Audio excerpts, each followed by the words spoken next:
Hey guys, Professor Bill, Comic Book University, and hi. So, how's everybody doing today? Is it a boring Saturday for you also? I actually forgot it was freaking Saturday. I, bro, I almost feel like my life has no meaning after finally finishing that stupid freaking EPE exam and the ridiculous experience I had doing it. And of course, I don't get to find out if I passed or not until like a month from now, which is absolutely ridiculous. Um, yeah, a month from yesterday. 1 month from yesterday. 20 is June, yeah, so only 30 days this month. 29 days from now, I get to find out if I freaking pass this thing. Ay, it's so much work. It's so much work. I feel drained. I feel freaking bored.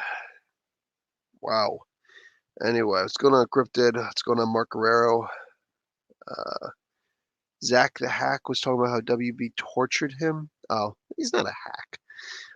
Zack Snyder, he's not a hack. Probably meaning they didn't say yes to every little thing he wanted to do with characters not entitled to full control of. What a hack. Well, I could agree with you on everything that you just said there, besides him being a hack. Yeah, as far as being tortured and whatnot, like, look, amazing human being, amazing causes, amazing a lot of stuff, but something that a lot of very established directors fall into the mistake of is that they're not in charge of things. They have to answer to people, and at the end of the day, you having a vision is great and all, and if a lot of people like your vision, it's great and all. But unfortunately, if your vision isn't making people money, then I don't know what to tell you. And like, as far as the release the Snyder cut and now the Snyderverse stuff, sorry, bud. Um, maybe buy another 2,000 Justice League, or Justice League counts, another 2,000 freaking whatever uh HBO Max subscriptions. You know what I'm saying? Buy about another 2,000 more of those subscriptions of HBO Max, and then see what you can do. You know what I'm saying? I don't know. Aside from that, I spending money on billboards and stuff like that is cute. It got your version released, but it didn't make enough money for it to, warrant anything. Like, it's not doing it. So, like a lot of us, we need to be better with our money. You know what I'm saying? We need to be a lot smarter with our money. Anyway, what is this? Cliff's here. Who do I get my reviews from? Well, Cliff, I do want to talk about that. Sammy Torres, what's up? Raven, what's going on, brother? How you doing? John Wright, what's up, man? Need Charles and Moira. I will finish the Sentinel Wave. Oh, nice. Charles should be easy for you to get. Moira's going to be a little bit harder. It's going to be a little bit harder. We knew the Heroes Reborn universe was going to return once the Fantastic Four built the multiverse. Oh, yeah. There's already a multiverse, but now I hear what you're saying. You're saying, sounds like you need a Red Bull and a sugar cookie. That's too much sugar. That's way too much sugar. I actually had sugar today. I had a large chocolate frosty. I actually have it right out there. I put it out there. I just had that. And then two full things of a Pez, like the lemon, which is my favorite one, and then the grape, which is my least favorite one. So it balanced. But I think I had too much sugar today. Ooh, Tommy, what's up, Tommy? No, I'm genuinely bored with comics nowadays, specifically like the new comics. I am so immensely, terribly, unbelievably bored with the new comics coming out today. Like, I'm still happy with Kelly Thompson and what she's doing, and Carla Pacheco, what she's doing, Chip Zdarsky and what he's doing. I read that, where is it? I read The Spider Shadow. I just didn't have the desire to do a review for it, though. It was good. I didn't like the way it ended. Like, who are those chump stains with the circle. They look like they were going, there were like 3 of them, but then only one of them counted. Like this is old school. You have 2 eyes. We have 2 eyes in our head. You know what I'm saying? In our heads. We see like this. You know, the way that a movie screen is made. That's the way that we see. We look around like this. That's the way we see the world. It's one of the reasons why the movie screens are so, you know what I'm saying? TVs used to be square, but that was because of technology. As soon as they were able to, they made them like movie theaters. They made them widescreen, right? Even for a while, they're like, you know what? Let's just do widescreen, but we'll make the black bars. So those box screen TVs that are square instead of rectangular, then they can still see them the way that we need the pictures to be seen instead of condensing them because, you know, that's stupid. It's one of the reasons why the figures look so tall and skinny in the old kung fu theater films because they're like, we're only going to do this for widescreen. We're not going to do another version. We're just going to condense it down if you want to see this in American TV. But they're meant for the theaters because that's where you get the wide angles, you know? Like at the end of the day, I mean, that's the way that we see. So why we have so many boxes in comic books for the panels, it just doesn't make sense.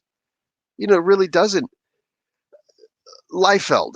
Liefeld, who was just, you know, so he still is. He's still crazy, but I love him for it, you know? This dude had the right idea with that, what was it, X-Force #3 or something like that? I don't remember what it was, but it was one of those earlier ones where the comic book actually turned sideways. And I remember reading this and just going, I know that this is non-traditional, but god damn, this is good. Like I could, like it's all widescreen, it's all beautiful, it's all big, and like you could just see it, you know? Everybody else can compensate by doing the standard comic book, you know, like instead of what do you call it? Instead of like Liefeld did that one issue, just you could do regular, but have more long panels. If it's just going to be a close up, like a talking head, you could feel free to do a close up and just do a regular box. But we need more wide panel boxes. That's where we get to see things. But instead, in this one, Chip Zdarsky screwed up really bad in this one, especially in the end. Because here's these pink things. I've never seen these pink things, these pink guys coming purple, whatever they were, and the art at the end was so rushed, so bad. It looked like they were just a bunch of guys.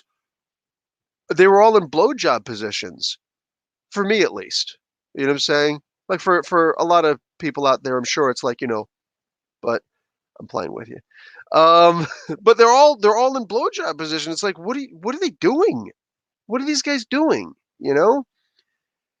And I'm trying to count. At one point, I count 3 in a panel, but it keeps on bouncing, and it's like, you know, oh, so it's only 2. Well, in this one it says 3, and here they're focusing on just this one, and I don't know who these guys are. I have no idea who these guys are. I've never seen creatures like this before. Later on, it looks like they've actually got like gas masks on their face. So they're drawing it better at the end, but at first it's like, what is this? You know? Hey, Swan. Hey, P. Brand. Um, Tom King's Batman run was good. His Mr. Miracle was great. Batman, though. Hate it. So his Batman was good, but his Batman wasn't, and you hate it? you, I don't know what was the first one you were actually supposed to write. You accidentally wrote Batman for the first one. Was it supposed to be Vision? Because I could agree. The Mr. Miracle was really great. Um, hey, Breck. So, you know, like it bothers me at the end. They kept on doing these at the end of the Spider Shadow part issue 2. They kept on doing the boxes. And it's like, stop with the boxes because I don't know how many of these purple blowjob guys there are in here. Do a wide angle so I can actually see who's there. How about that? And yeah, they didn't. They just didn't. So really bad.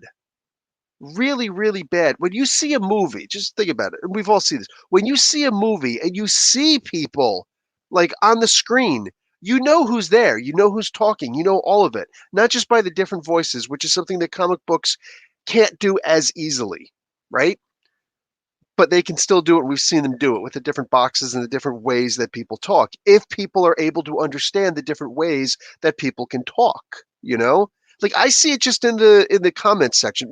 I'm a trained English teacher, so I could do that. I can look and I can see there's some people whose speech, if their names weren't there, I could still tell who it was if you commented a lot on this channel. We all have the ability to do it. It's innate because we speak English. You know what I'm saying? Anybody who's here and you understand what I'm saying, you're not just reading my hands, you say we speak English. English is built into English storytelling, right? Um, I'm going to go to the store. Who? I'm. Right? Who, what, when, where, why. That's the main parts of English speech. We all learned this as a kid. You may have forgotten it, but it's ingrained in you at this point. Who, what, when, where, why. Sometimes how much, right? Who? I. What are you doing? Well, let's throw some verbs in there. Am going. I am going. Oh, okay. So what? Going. Where? The store. Right? Why? Well, tune in. Seriously, tune in. If you don't give the who, the whole entire who, what, when, where, why, then that's when people start asking questions. People start engaging you. Like, oh, yeah, what do you need at the store? You know, I'm going to, and that's how a dialogue happens, right?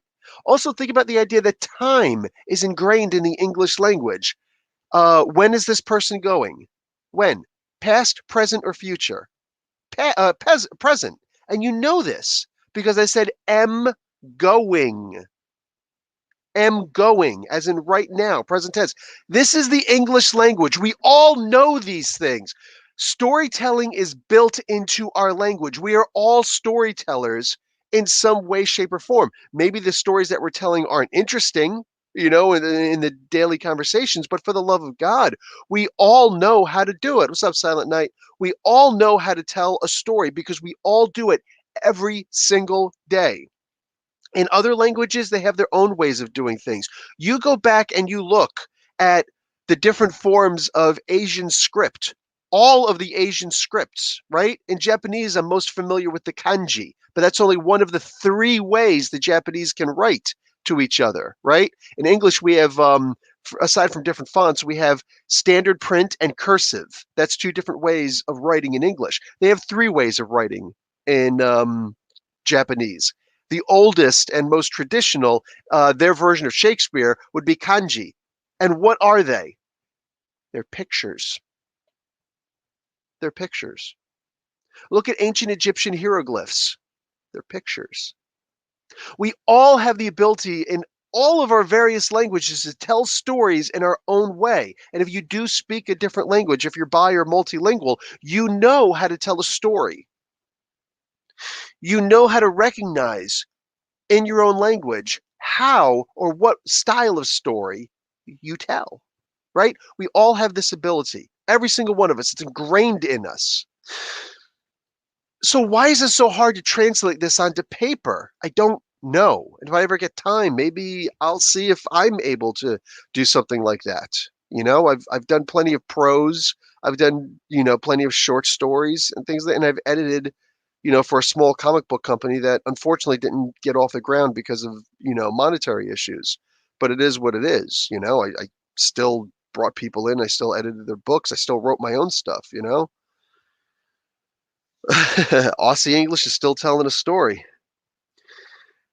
Um, it bothers me that so many people, you know, it's one thing to come.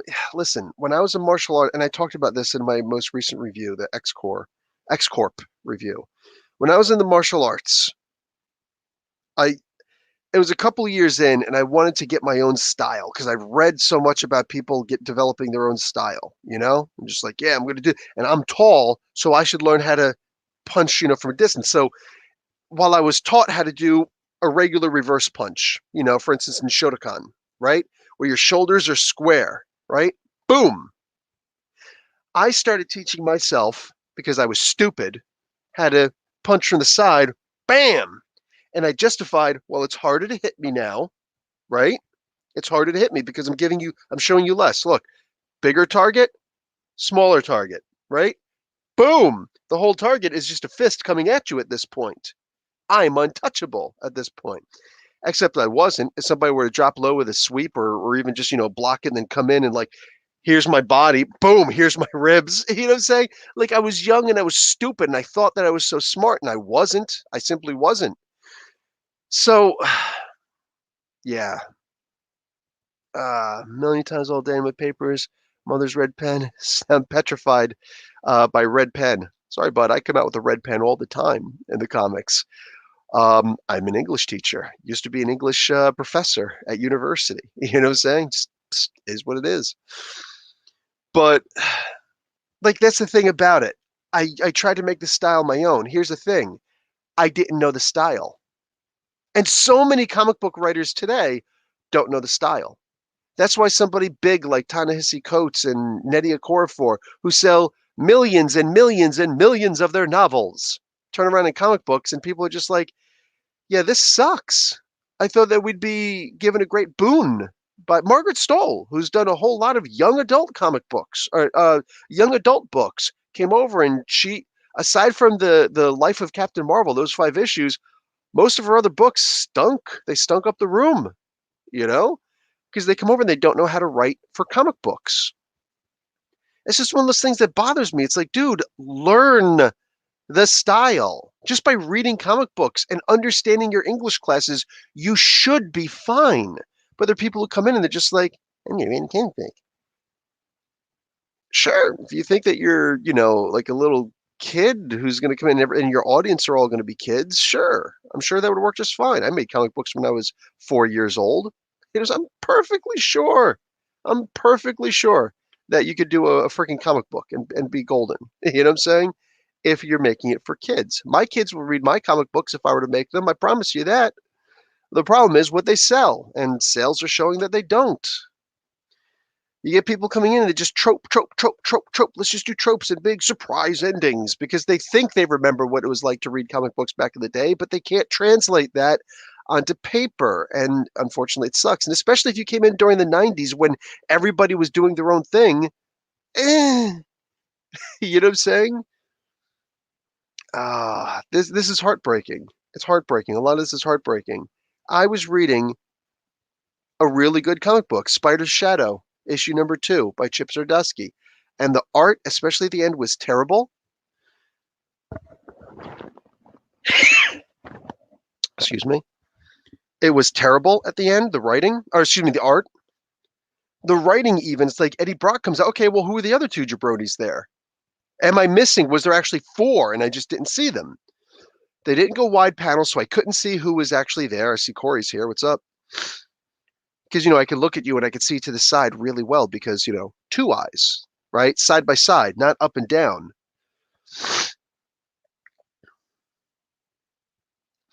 There's so much wrong with comic book writing today. People trying to make their own styles. And it's like, why are you trying to make your own style when you haven't learned the basics? Forget about the at the very least, the fundamentals. Learn the who, what, when, where, why of the English language before you go on and start trying to write sentences, right? Learn the parts of speech, for crying out loud. Learn all of this stuff. After that, learn how to tell a story. Learn how to tell a story. Because if you're trying too hard, you're missing the point. I think that a lot of the people who write comic books nowadays are people who are very boring to listen to. If you can't talk to someone and keep people's attentions, then you don't have anything to say. You really don't. It's one thing when an artist doesn't want to, do an interview, right? But when a writer doesn't want to do an interview and they say, I don't know what I would say, probably explains why a lot of us don't like your comic books very much. Like, I know it sounds mean, and I'm not trying to be a jerk. Hey, what's going on there, JT? I know it's like a real jerk thing to say, but at the end of the day, like, if you don't have anything to say, why are you talking? Why are you trying to make a style your own when you don't actually know any styles, right? So that's the thing that really crushes me. about it. That's the thing that really crushes me about it. How do we read a comic book and we don't know how many of these purple blowjob guys are there? Painful. Freaking painful. Yeah, so I read that, and that was actually the last comic book that I read, but I didn't do a sweep of them. I didn't do a review of it. I also got Black Cotton #2, which I was interested in. I also got Children of the Atom 3. I didn't even read part 2. I got to find it in my stack over there, and I got the Guardians of the Galaxy. I got Silver Coin, Kelly Thompson. I just and Spider Woman. I got them. I just didn't. You know. What do you mean you ordered Sergeant Fury? The old comic books, because that's cool. Too many writers, not just in comic books, but in books in general, trying to imitate others too much and not trying to put their own spin. You know, I think that a lot of it is people trying to put their own spin, and they don't know how to, you know? Look, like I said, when I was in the martial arts, I was very stupid in the beginning because I tried to make my own styles because I read a lot and I thought, oh yeah, I could do my own style. Then why was I in a class? Why was I trying to learn the basics and the fundamentals? Like I said, if you get good, if you master the basics, meaning if you become a first degree black belt, if you just become a black belt, boom, I got my black belt. All right. What? Move on to second degree black belt. I don't need that. I've got the basics. A lot of people think that a black belt is like, a master of the craft. A master just means, or what do you call it? A black belt just means that you mastered the basics. That's all it means. When you start going up to like 10th degree is the highest it goes. Most people don't achieve that in their lifetimes because it takes lifetimes, at least in the West, because we start so late in the martial arts, if we even do that at all. Instead, people want to jump into these hybrid styles. Yeah, the hybrid styles are cute. The trick is, if it's a hybrid of two styles, you kind of have to know the two styles before you jump into it. It always bugs me when I see these martial arts schools saying we don't teach traditional martial arts. Instead, we just go and we teach, this style from this guy who won a whole bunch of things. How did this person win a bunch of things? He took the journey, or she, if it's Ronda Rousey's, or Gina Carano, or any of the great women who have been in the MMA. But these individuals, they studied this style until they understood it. Then they studied this style until they understood them. And then they were able to freely implement the two styles and put them together. Do you think that Bruce Lee just woke up one day and made his own style? He had to master Wing Chun Kung Fu. He mastered it. And then he learned a whole bunch of other forms to go with it. And then he learned American boxing so he could understand the footwork. He understood all of those things before he started making Jeet Kune Do. He learned all those things first. So who are these people who just wake up one day and then they decide, I'm going to learn Jeet Kune Do? You can't. You can't. You cannot. If you didn't study some other form of combat before and master it, then your studies of Jeet Kune Do are useless. I promise you, I've read the Tao of Jeet Kune Do. I've read it multiple times. You can't do it. You have to learn the fundamentals, the basics first. And the Tao of Jeet Kune Do by Bruce Lee is teaching you the basics of a hybrid style, which you don't know the basics of those first. It's like the Tao of Jeet Kune Do should be considered a part 2 of whatever other style you already know. You know what I'm saying? If you know 2 styles, excuse me, that should be considered like part 1 is the first style, part 2 is the second style, part 3, consider that the Tao of Jeet Kune Do. Like, that's just how these things work. There's so many people who try to read books. They don't know how to read books. They don't understand. You can't just start like if I were to ask anybody of your novels that you read, what's your absolute favorite trilogy of novels? I don't care what your favorite trilogy or more, a sextant for crying out loud. It could be the Fire and Ice trilogies or book series of books. J.R.R. Martin, whatever his name is. You know what I'm saying? You can do all of those things, but like even if we're talking about movies. If you watch Return of the King before you watch the first 2 Lord of the Rings movies, you're probably not going to understand what happened. Even watching The Fellowship of the Rings, the original Lord of the Rings movie, or reading the original book. Fortunately, there's an introduction. Oh my God, something that DC Comics doesn't do anymore at all. DC Comics, for the most part, does not do an introduction. So you can't just jump onto a new DC Comics book, right? If you want to read the brilliant work of James Tynion IV, guess what? You can't. Because if you jump on Batman number 108, you're going to look at this and go, what did I miss? Do I have to start from Detective Comics number 27 in order to be able to understand what's going on? Well, maybe, because DC Comics doesn't understand the basic John Byrne rule. Every comic that you make is somebody's first comic. If you want someone to read a second comic book, make sure they understand the comic book that they're reading right now. And unfortunately, you got to put a little more work into it besides just that. You've also got to make it so that people understand or are interested. You got to make it so people are interested in what they're reading. So the longtime reader doesn't read this stuff and go, yeah, I know. Yeah, I know. Oh, God, I know all this stuff. Oh my God, stop writing this stuff for the noobs, right?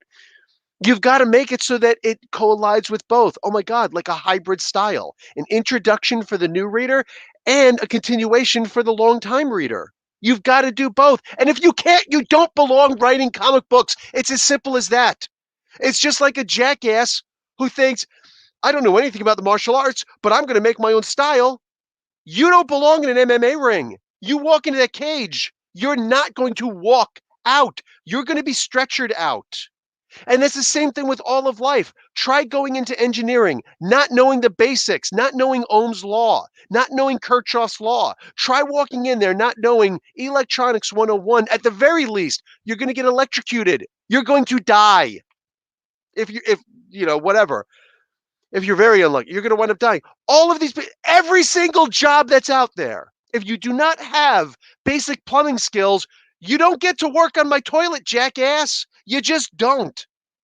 Nobody's going to bring their car into an auto mechanic for a guy who says, "Oh well, I read a book about it, but you've never actually done it." Have you ever worked on my car before? Have you ever worked in a car like my car before? Have you only ever worked on American cars? I've got a German car. So I've got a Japanese car. Like they're all different. And so many people are jumping on these comic books nowadays. It's breaking my heart to see these people who don't understand how to make comic books. And I know there's always going to be that one guy who's just like, well, how many comic books have you done? Well, you mean how many comic books have I read and seen the ones that work and the ones that don't work? Because I could tell you it's a lot more than I could possibly ever even consider counting. I'm 45 years old, going to be 46. This is May, June, July. Holy crap, I'm about a month and a half from being 46. I've been reading comic books for a long time. I've seen the decline. I've seen the new people where they're just like, let's just get some fresh and famous face. Not that damn famous. And we'll just have them make a comic book. And it's like, bruh, what are you doing? What is this mess that you're doing? We're going to get some young guns for these artists. Is that your way of saying that you don't want to pay full price? You got to spend money to make money. This is something my father taught me when I was younger. You got to spend money to make money, right? I'm trying to get into my entry to practice for doing immigration law. I'm trying to get into doing that. So I've got two choices. Two. The world is very, I always say there's always more than two choices.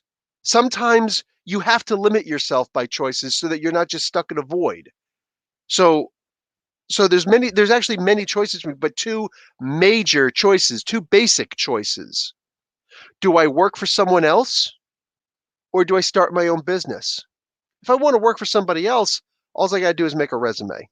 Nice and easy, but I'll be working for somebody else. I'll be getting a steady paycheck. That's what I'll be getting. Or I can go to business for myself. Problem is, there's going to be some capital involved. There's going to be some overhead. I'm going to have to spend a lot of money to start my own business because I got to buy the equipment, I got to buy a location, I got to buy all the this. I got to get licensed. I have to get licensed, right? An office would be nice. I could do it out of my home, I guess. You know what I'm saying? But that's still an option. But there's still going to be overhead, right? I've got to advertise. That's something you can't get away with. There aren't any customers if nobody knows who you are. There's a big problem with the freaking with comic books nowadays, right? There's no advertising for these damn things. At the end of the day, people are just doing it wrong. You know, people are just doing it wrong. So when I don't have a figure, I don't have a figure out. I got some toys here. My favorite novel series is Haruthian Chronicles Wolfblade by Jennifer Fallon. This is amazing fantasy series. It's a prequel, but so incredibly executed, excuse me, that I would fangirl over it. Nice. Nice. It's a prequel, so people can understand it when they're reading, right? Hey, what's up, Boom? How you doing, man? A whole bunch of people here. I'm trying to get to everybody's comments. Tell me, preach it. A lot of people are just saying hi. You're just saying speak, preach. I'm preaching. Stop already. All right. Love all you guys. Mind you, I take meticulous care to read the super chats because I feel like it's owed, but I'm still trying to read everybody's comment and I'm still trying to respond to everybody's comment. I'll try and say your name and stuff like that also. Right? Comic book marketing. What the devil is that? Boom. Look. I'm bored and frustrated all at the same time with modern day comic books. Some people get it, some people don't get it. Love your shirt. Definitely need to find one. Hey, Art Chemist, what's going on, man? Walmart, $10. Nice and simple. I got it last year. I'm sure they still have these. Yeah. Look, I'm bored with reading modern day comics. I really genuinely am. Evan Burke, what's going on, man? Just realized I haven't sent a letter to the good old column in a while. It's all good, brother.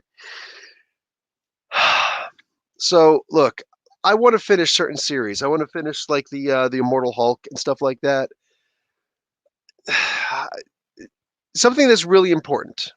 Something that's really important to understand about me and my channel is that I don't do this as a primary source of living, right? Guys like Sal and all of that crew and Benny and Rob, right? A lot of these big guys, this is their job. This is what they have to do. I'm not here to disparage them at all because they do a freaking bang up fantastic better job than I do. They do the numbers show, right? They can make this their living.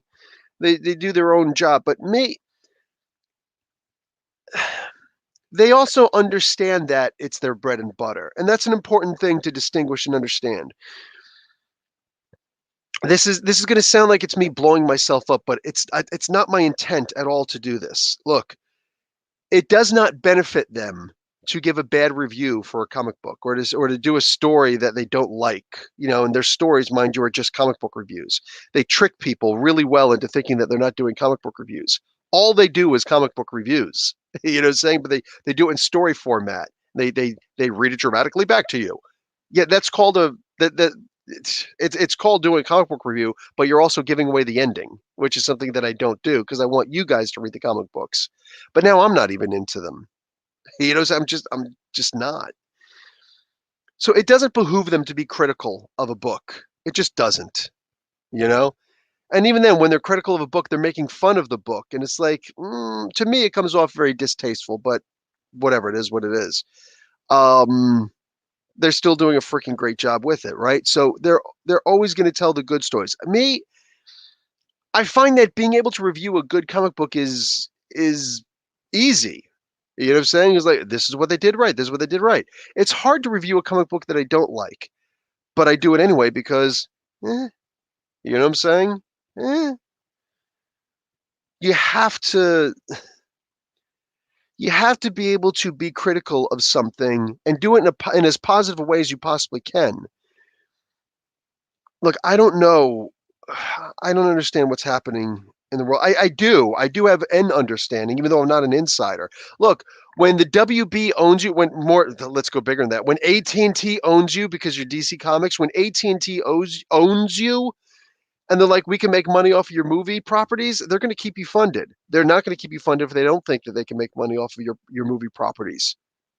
And you got to remember when Marvel went bankrupt and they sold Spider-Man for, what was it, 14, 16 million dollars, 18 million, whatever it was. They really, really lowballed that. They really lowballed that. They sold the movie rights to Spider-Man for how much?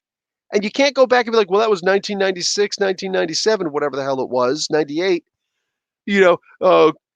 Cost for inflation. I hear you. But they didn't sit there and say, oh, yeah, here's the movie rights, and you get to renew them every couple of weeks. First off, it wasn't enough money. It should have been 25 million. Easy, if not 50 million. But people didn't understand what the character was worth. They didn't know how to show how much the character was worth because they just went bankrupt. And they went bankrupt, here it comes, because they fired Jim Shooter. They fired Jim Shooter, who was making the comic books amazing. And then they brought in the Image crew, what would later be called the Image crew, right? They brought in these guys who were just amazing with their art, all of them. Yes, including Liefeld. They were all amazing with the art and their storytelling and whatnot. It was really good. But they also didn't want to listen to rules. They thought they could do whatever they wanted to. How long was Image Comics successful before almost everybody left? How many of the original founding members are still there? Right? The one that was considered the best of them all, Jim Lee, isn't he just working? Doesn't he just have a job at DC Comics right now?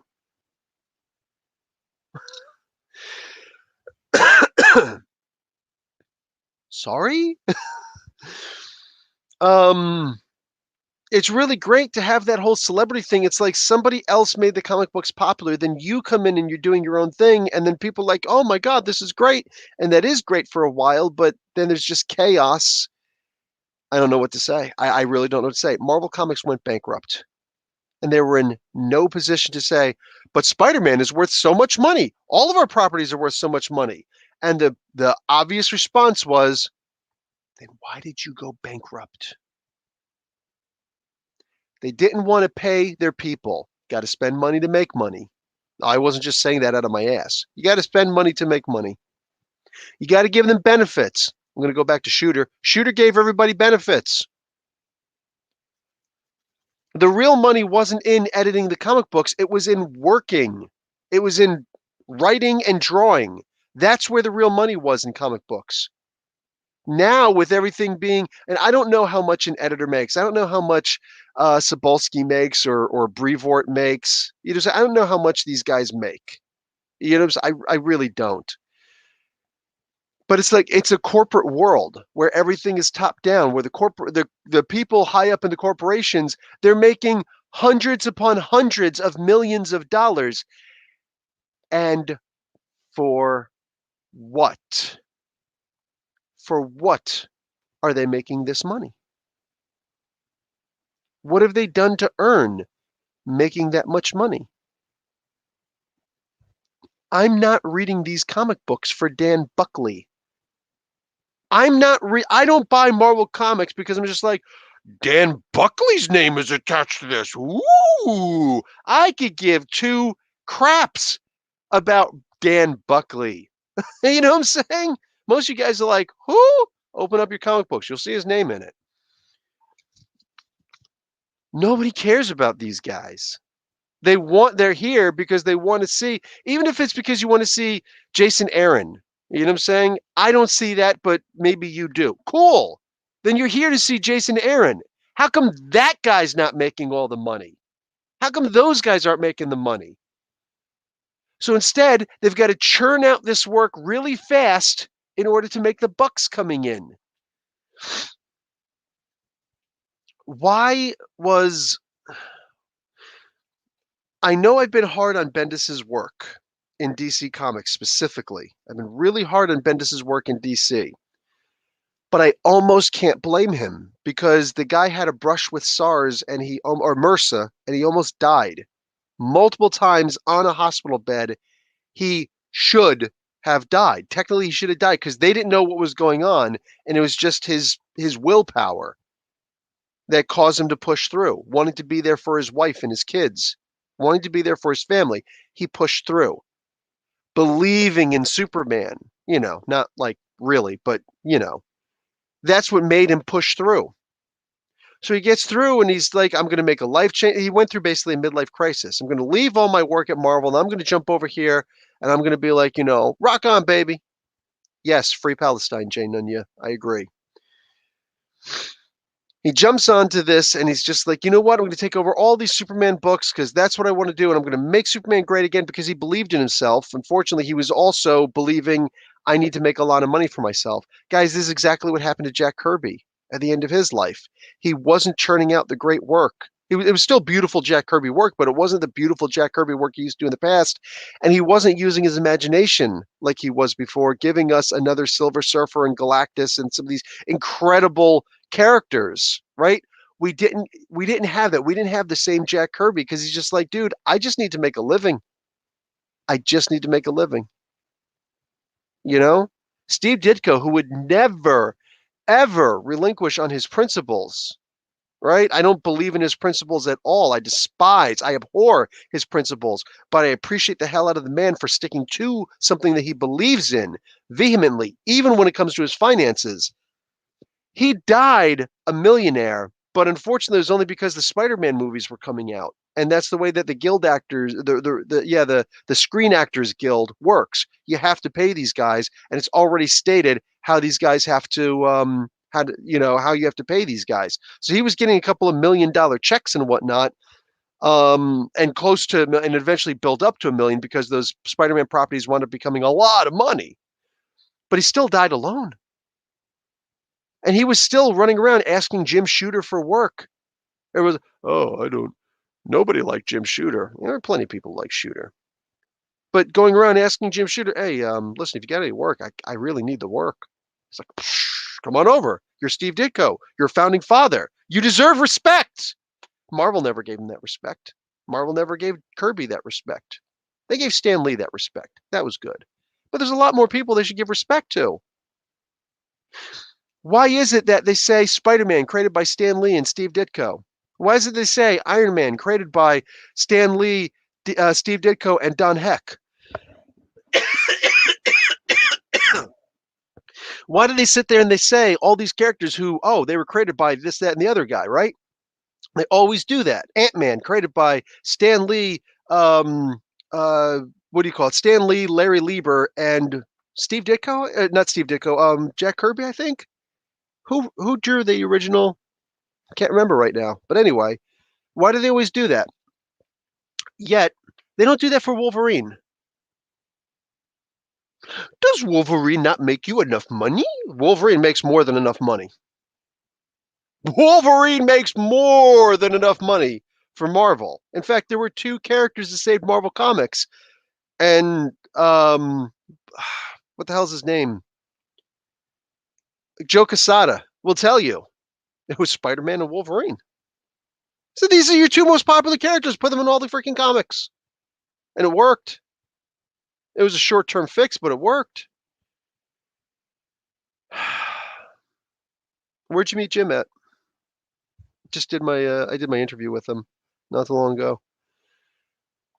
Blade. That's Marv Wolfman. Marv Wolfman and Gene Colan. Right?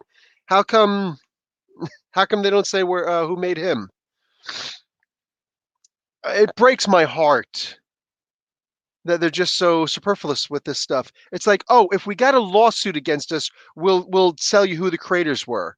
Other than that, nah, we're not going to tell you. If Superman's butt appears in a comic book, they have to put down he was created by for crying out loud, why am I blanking on this? He was created by not Joe Simon. Simon and Schuster. Yeah, Simon and Schuster. What the frick? Joe Schuster and who's the main guy? The writer. Wow, Jerry Siegel. Anyway, Jerry Siegel and Joe Shuster, right? With special permission from the Siegel family. Why special permission from the Siegel family? Because they sued and they technically owned Superboy, the original Superboy. Joe Shuster didn't have any family, any surviving family. So that's why I don't say with special permission by the Siegel family and the Schuster family. That's why that happens. How come Bill Finger doesn't get credit for the creation of the Joker and for the creation of Batman and the creation of Green Lantern, Hal Jordan? How? Why?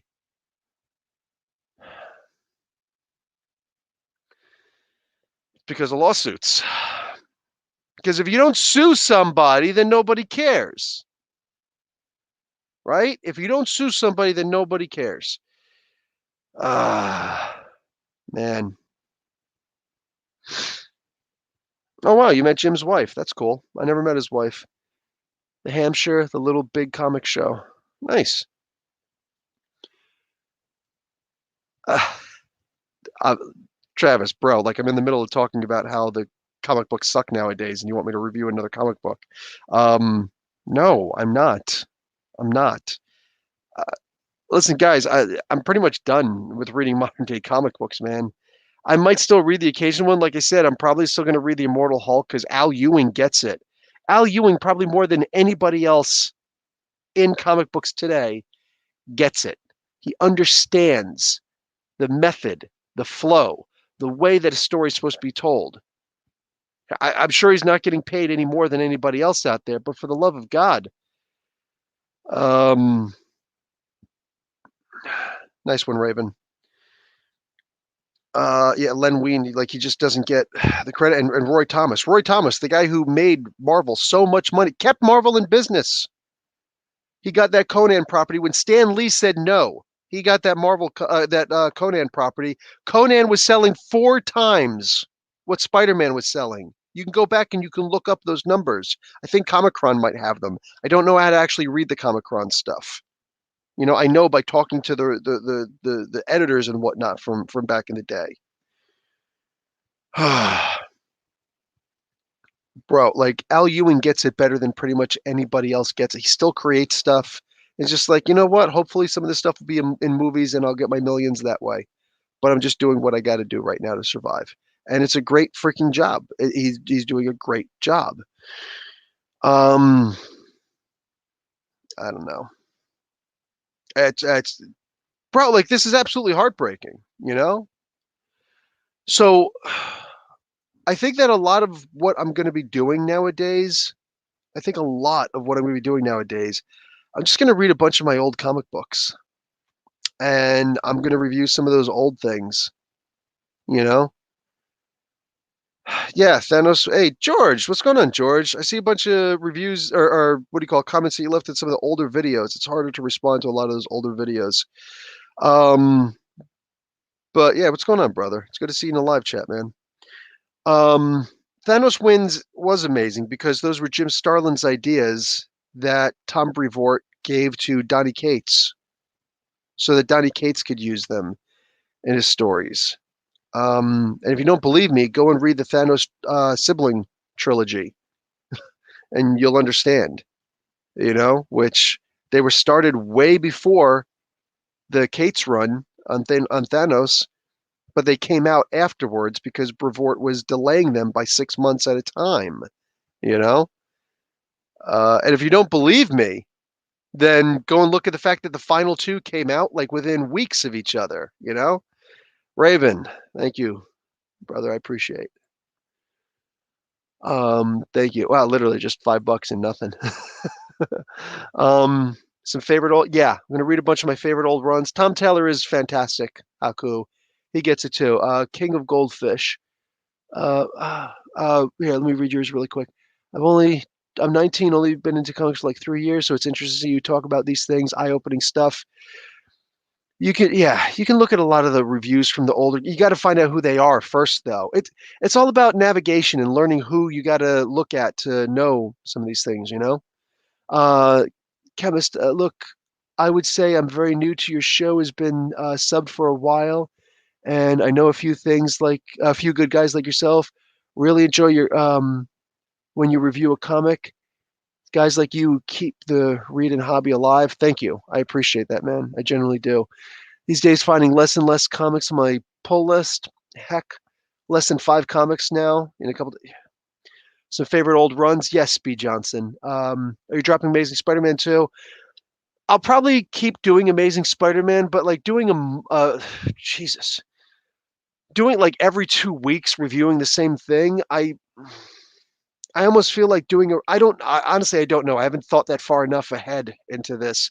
I might still do them as they come out. I don't know. Honestly, like I'm so bored with doing it right now. I'm having a hard time getting into it. Doing the free advertisement for Carlos. You know what I'm saying? I'm having a real hard because I don't charge Carlos for that. You know what I'm saying? I love the store. I love Carlos. He's an awesome guy, and I want to advertise for him. So the This Week in Comics that I do for him, which also informs you guys of what's new on the shelves. Um, bro, bro, like I'm just so tired. I just don't get into the new comics like I used to. You know what I'm saying? It's just not the same, man. Fresco would love to see you do a video on the Rick Remender cap run. That was a fun run. I think that was one where he went back in time. The leather on his shield broke, but the rest, was still working. Yeah, a lot of that stuff was really amazing stuff. That'd be cool to review old famous. It's funny to watch some of your inaugural videos. You look like the Duke of Dynasty men. Uh, I think you meant Duck Dynasty, but yeah. Yes, I did. A lot of people said that. I also used to be called Jesus.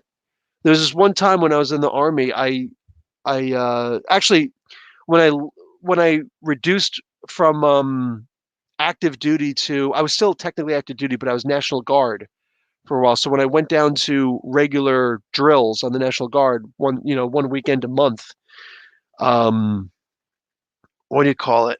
I skipped out in 3 months. I got so just depressed from the change, like how lackadaisical everybody was. Like back in the day, and this was before 9/11. Like these National Guard, and it was an infantry unit too. So we were first responders. You know, saying we were the guys that, oh, you need extra troops to go out to war. Give us 3 hours. We'll give you an army. You know, saying that was the National Guard, and we were so ate the hell up. Like nobody wanted to do anything. People weren't even qualifying for the drills. People were, like it was so bad. I'm like, this sucks.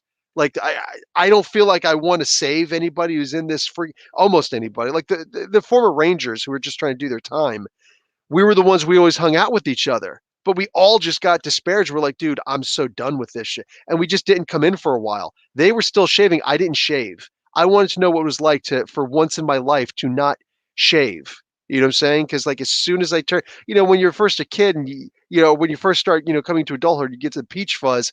Everybody who has that peach fuzz, that's just embarrassing. Just shave that crap, man. Shave that, make it come in thicker later. It's not actually how it works, but shave that peach fuzz, man. That's what is that, And then I signed up for the military at 17. You know what I'm saying? So yeah, I didn't get to grow a beard. I think that's why I still have a beard, but it's still the COVID thing. I still have to cut it down a lot. But anyways, yeah, I would go and I would do my.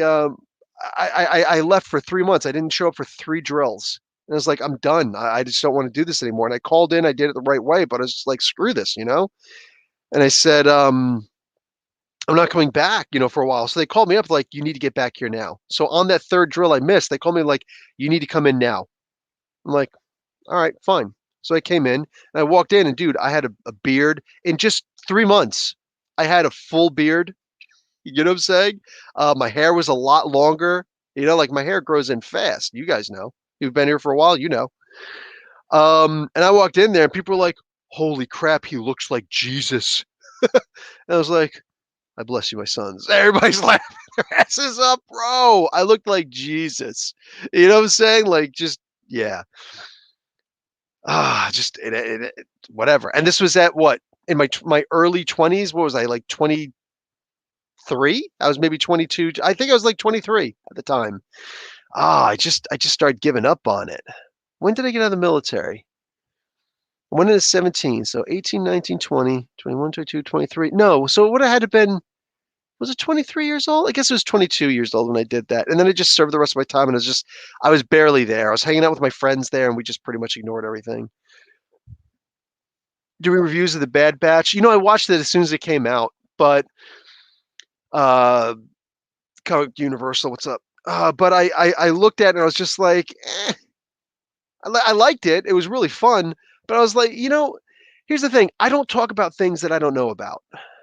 You know what I'm saying? This is something that a lot of people should learn how to do.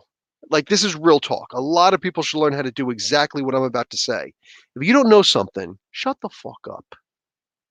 You know what I'm saying? You're going to learn more by shutting up and listening, opening your ears and shutting your mouth. And I have lived by that principle for so much of my life. People always, Professor, how are you so smart? Did you go to school and do that?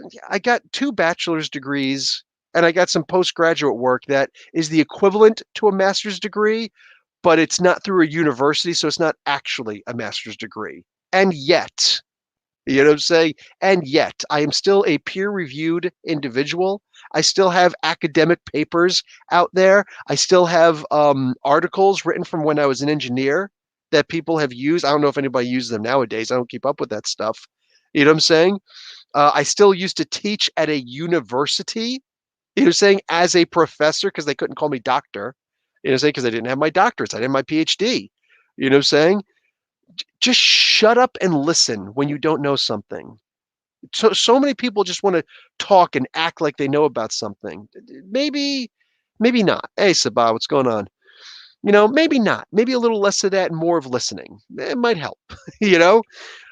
So I saw Bad Batch and I'm like, this was really great, but there are way better people out there who know so like Star Wars reviews or Star Wars explained. You know what I'm saying? All these other guys, they know this stuff better than me. Let them do the reviews, you know? What's up, 27 Mangs? I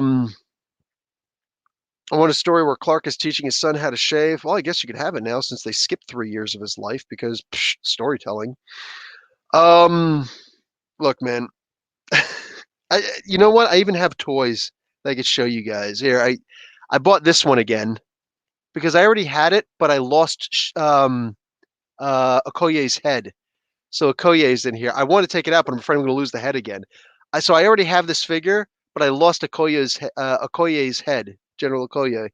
So I'm just like, no. So I had to buy it again. That was $40 right there. And then you remember I have the original Terex head when you bought this series. This is before the regular Marvel Legends. This is the Marvel Universe Build-A-Figure stuff from Toy Biz. When you bought, they still say Legends, but like it's not the same one. It's by Hasbro, but it's yeah. Anyway, this is the early Marvel Legends stuff. You can build Terax. I already Hope. You can see Hope here. She comes with the head and the axe of Terax. I have that somewhere, even though I never bought Hope. I bought the head and the axe someplace. I'll buy them again someplace, whatever. I'll get around to it. But I got all these other figures. I got all of them, so I can actually build Terax. But for the past 3 months or so, I haven't been able to find the head and the axe. I forgot where I put them. And since I started moving everything over to a storage unit, I have no idea if it's even in the house anymore. I have most of this wave, the Stiltman. I bought all of the Stiltman wave, but I'm waiting for them all to come in. I have 4 of the Hand Ninjas. I showed you guys those, but I just didn't open them. I bought the whole wave. I just don't have them all in yet. I've got these 3 in house. 4 of the Ninja, but I got these 3 in house. These 3 are on order, and they haven't come in yet. It's like, what the frig, man? Here, I've actually got that was just Frogman, and here's the Prowler right here. And it's like, dude, where's my stuff? I got MODOK. I'm waiting for that to come in. Here, I got. I've had this and most of these for months now. The Mr. Fix-It Build-A-Figure. But I'm still waiting on Falcon, Jocasta, and Kang to come in from Toy Snowman. I'm still waiting for these damn figures to come in. It's like, bro. But I ordered the MODOK, and until that comes in, I don't get my stuff. From Big Bad Toy Store, I got 2 of the sand troopers, the Tusken Raiders, the sand people. Love these guys. Maybe I'll open them one of these days. I'm just so freaking bored right now with everything that's coming out, and so I don't get called a poser. Look, I got Ponytail Anakin Skywalker. I don't think that Silva's in here right now, but I mean, like, yeah, I got the Anakin Padawan. They still got to make the Anakin kid, the kid version of him. So got a whole bunch of these things. Just like I said, man, I think that I'm gonna just switch over. Do you know Nerdette's Newsstand did a top 30 comic book YouTube channels, and she was on the list? Oh, she did one also? I didn't know that. She didn't tag me in it, so I didn't know. I know some other kid did one. I shouldn't call him a kid, but I don't know how old he is. But anyway, somebody else did a top 30, and I saw I was on the list too. I was early. And that was nice. That was nice of him to put me on there. No, you know what? I'm gonna go check out Nerdette's thing right now. After I'm finished with this. Did you get a Rey Skywalker figure? Yeah, I've got I think I've got 2 of them, just because I got them when the first movie came out, and I really thought they were going to do something great with her, and they didn't. Just those movies just kind of fell apart for me. You'll always be that little boy I met on Tatooine, right? Yeah, so I think that that's what's going to be my channel. Like, it's comic books suck in general right now so much that I'm just like I just don't care anymore, They've just been sucking so much. And again, if you're young and or you're new to comic books, it's all going to feel new to you because they're just recycling these old stories and feeding them back to you. But they're feeding it back to me. They're giving it to you for the first time ever. And it's like, if you don't have any ingenuity, why are you even in the business? I'm surprised they don't just reuse a lot of the. Why don't you just reprint the comic books? You don't have to pay anybody. You know what I'm saying? Just reprint the stuff. For crying out loud. But they have to give you the illusion that they're making something new. You know? Well, no wonder they're not paying writers that much if they're if most of them are just recycling all these old stories. I understand that Heroes Reborn and Heroes Return from Jason Aaron is technically something new, but it's not really, is it? They're using an old name, but it's a new story, right? No, we've seen this story where it's the alternate timeline and things get replaced all the time. We've seen this so many times. Age of Ultron, anyone? And that's still one of the newer ones. We've seen this so many times before. Right? How many times does this Spider-Man, like, when is Gwen going to get her Clone Wars?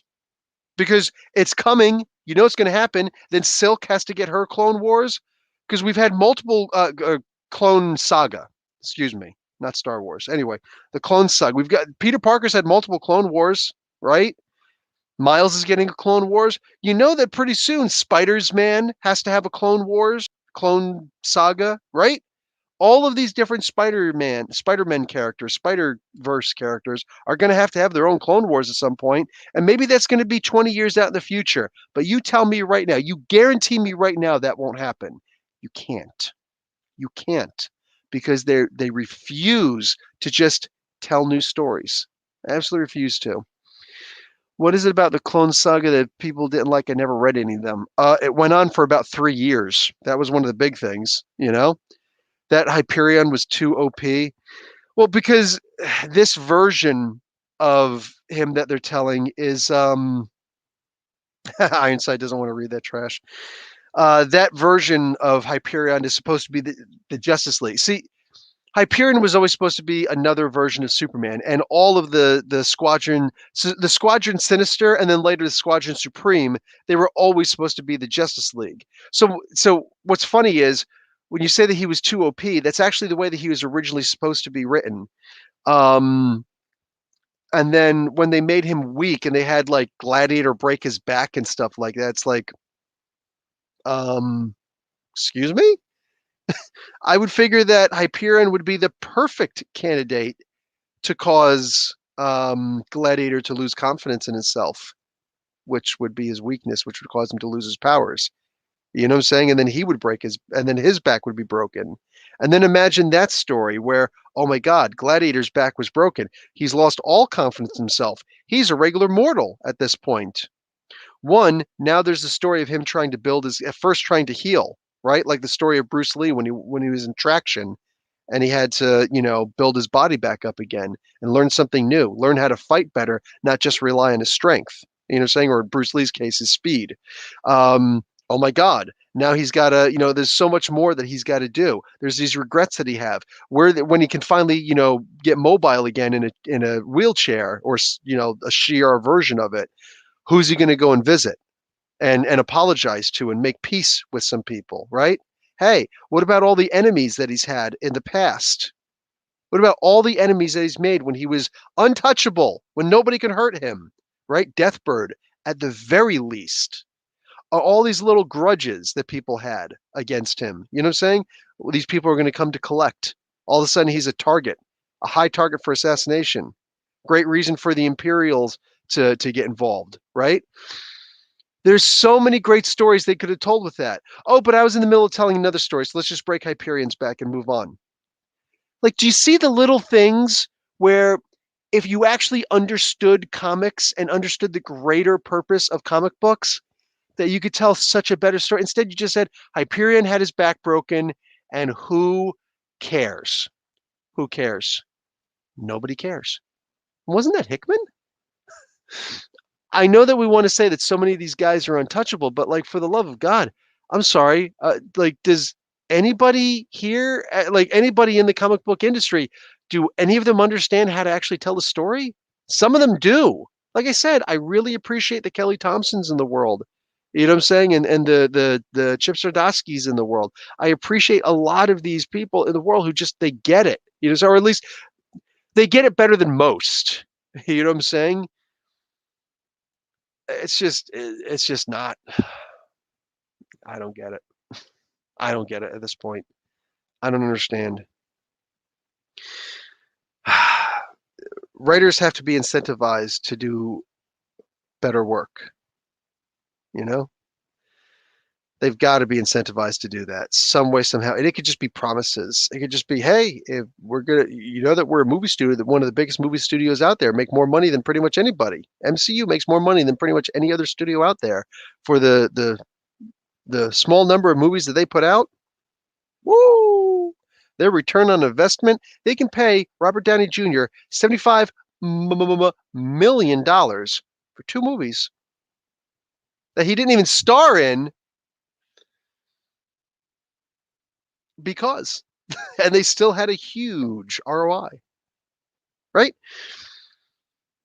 Look, man, there's better ways to do this. There's so many stories out there that could be told, and so yeah, like I said, I'm gonna go back. I'm gonna read a bunch of my old comic books, and I'm going to change this up a little bit. I'm just going to do a lot of that because trying to keep up with doing these reviews and whatnot, it's a lot. It's a whole lot. I might still be reading. I'll probably still read Amazing Spider-Man. I'm definitely going to be reading Immortal Hulk.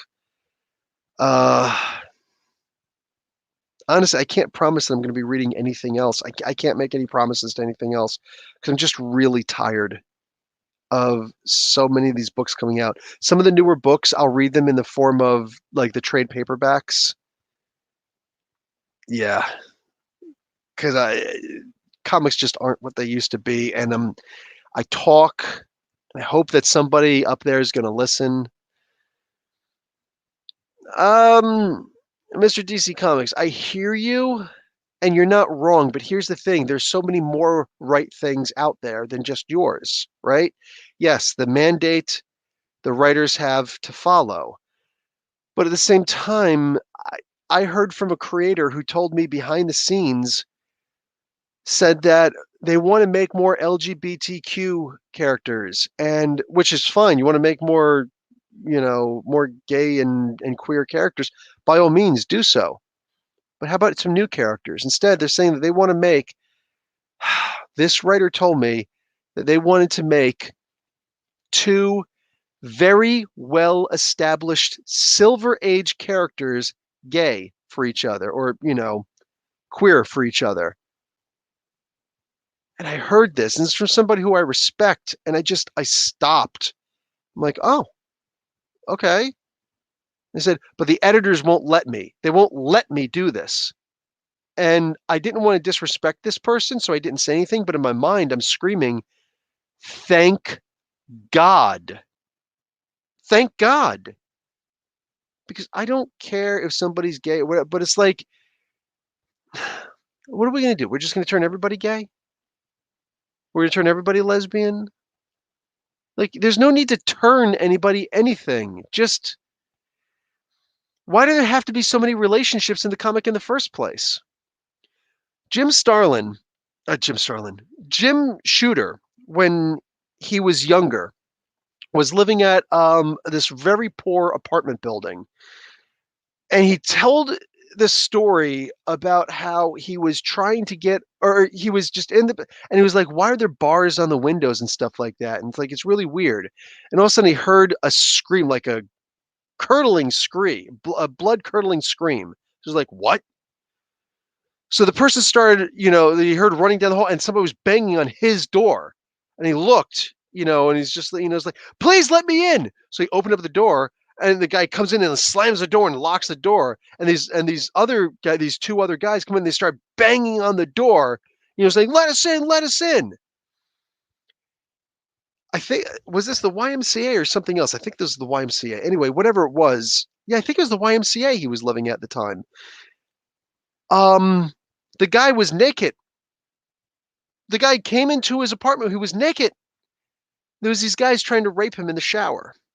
Now, something that needs to be understood, as somebody who's for free counseled many people, I'm better at counseling veterans or anybody with depression, right, or sometimes high anxiety, but I do what I can. Rape is not about sex. I know it sounds, for younger people, that's the weirdest thing in the world to hear. Rape is not about sex, it's about the power. So there are people who, like in prison, there are a lot of people who are maybe gay for the stay and some people who aren't. But it's just about, what's the way that I can degrade you the most? Because if I kill you, you're dead. It's over. But I don't want to kill you. I want to denigrate you. Right? So rape is the ultimate way to denigrate someone. Right? If I don't like you and I despise you wretchedly, or I think so little of you, and I want you to feel as powerless as possible, right? That's where that comes from. It's not about anything else. So this happened, and it's like, were these guys gay or not? That was never a question. The only reason why this guy was able to get away, he was in the shower because he was soaped up. So they tried to grab him, but he was able to slip out and he ran. Bro, and this guy became his friend. I think his name was Mike. He became his friend for a really long time.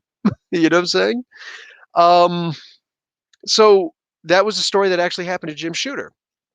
So the final issue of a Hulk comic book that was in a magazine, not a regular comic book, but in a magazine, the guy says, hey, I don't want to do the final issue because there's no money in it. So he's like, fine, I'll do it. He couldn't find anybody else to do it. So he said, okay, I'm going to do this.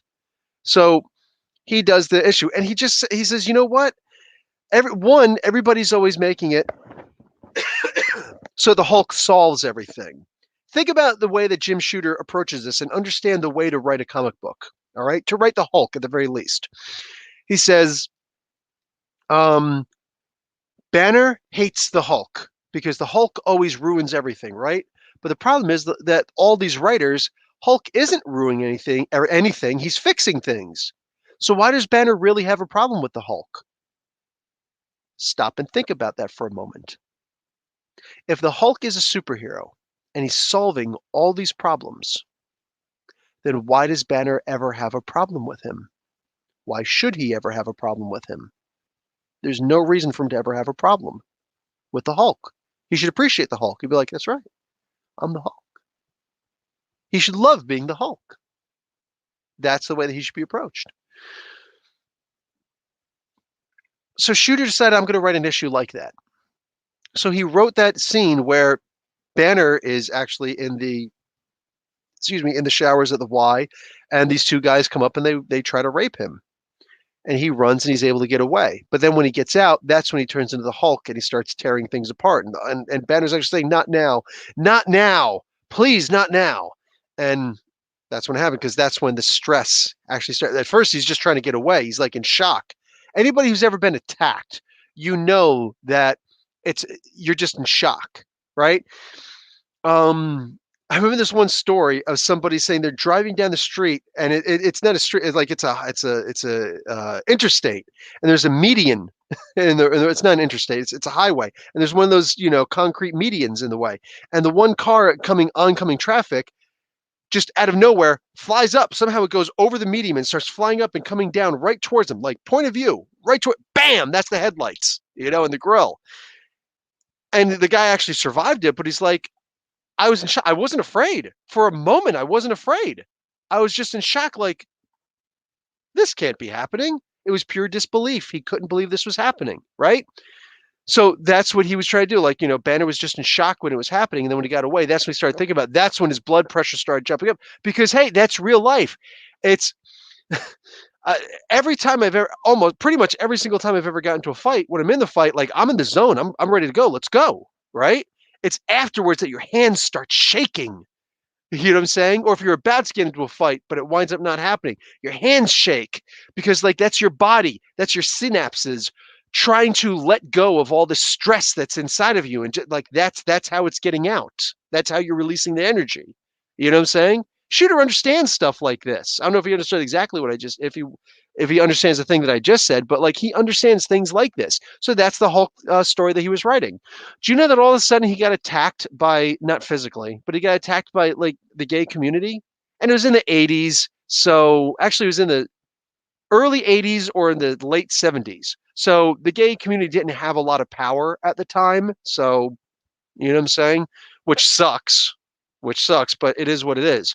They come up and like they're like, I want to interview. He's like, I'm more than happy to do an interview. Sure, come on. So he sat down for an interview with him, and the first question he asks is, why do you hate gay people? It's like, this is going to be one of those. You've already made up your mind. I don't hate gay people. The story is just a story. Rape, and he explains, rape isn't about, sex. It's about power. And that's all that was trying to happen. These guys were trying to rape Bruce Banner, and just there it is, you know? And this is a story that really happened. Like the guy who eventually became my roommate for a couple of weeks, I think 3 weeks. That's what happened to this guy. That's how they met, you know? What do you call it? And the guy just, like, he went off and he wrote this story. But one of the things that he wrote, the story he was going to write anyway, where he blast Shooter.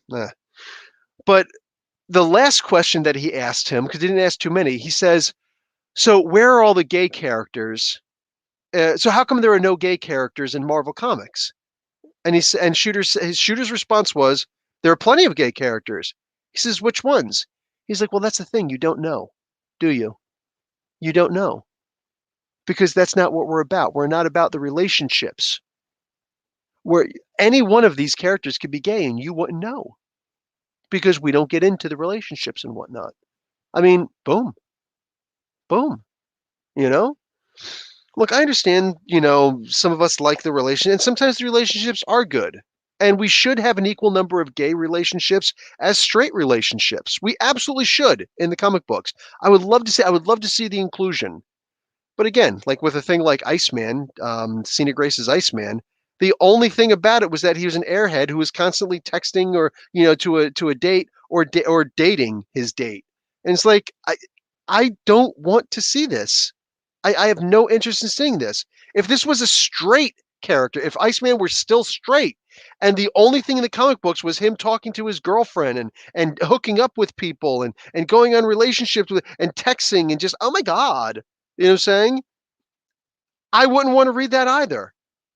I wouldn't want to see the guy constantly kissing the girl. I'm not interested in seeing that. I would watch a soap opera if that's what I was into. I'm not interested in seeing this in the comic books. But there are people, they've got their own little agendas that they want to tell in the stories. So they're just like, oh, well, this is what I'm going to do. This is what I'm going to do.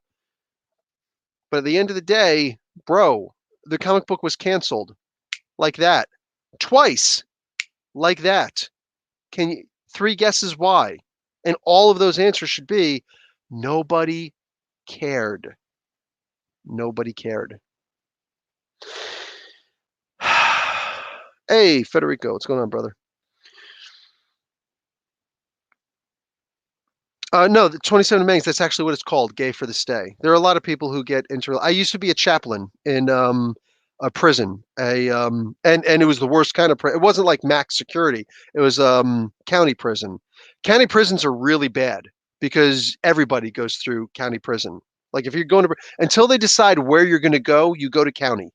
You know what I'm saying? So if you are in there for tax evasion or if you are in there for triple homicide, everybody gets funneled into county prison until you have your trial and they decide where you're going to go. Until you have your day to court. So that's what happens. So everybody gets funneled in. So, I always want to say community prison. County prisons, the worst.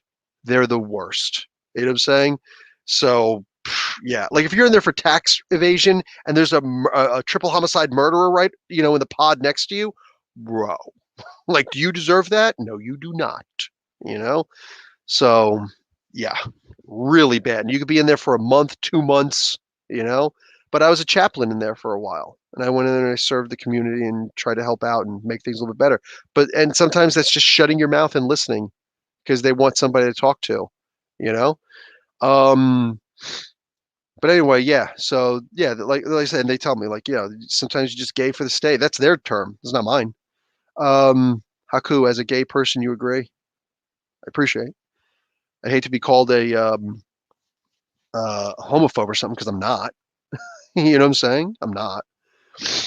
I believe everybody, every single person, every single human being on the face of the planet deserves to be treated with dignity as a human being. Everybody. I don't care if you've been in prison. You know what I'm saying?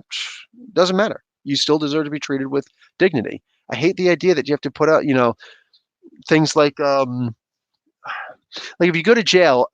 I know this is the case in America. I don't even know about in Canada, but I know in America, if you've ever been to prison, you've ever been convicted and sent to prison, you have to put down, yeah, prior record, blah, blah, blah, blah, blah. I went in for this. It's like, how's this person ever supposed to move on with their lives if they can't pass a criminal background check? You shouldn't have to pass a criminal background check. You got out of prison. You served your time. Why are you still being punished after you served your time? Like, does this make any, honestly, does this make any sense? Right? Anyway, this is not about comics. Most murderers are reasonably nice. Yeah, I know a couple of murderers who are actually really nice people. And to be honest, you might say that people who are in the military are murderers because you can use semantics, you know what I'm saying, to argue, your points. But at the end of the day, right?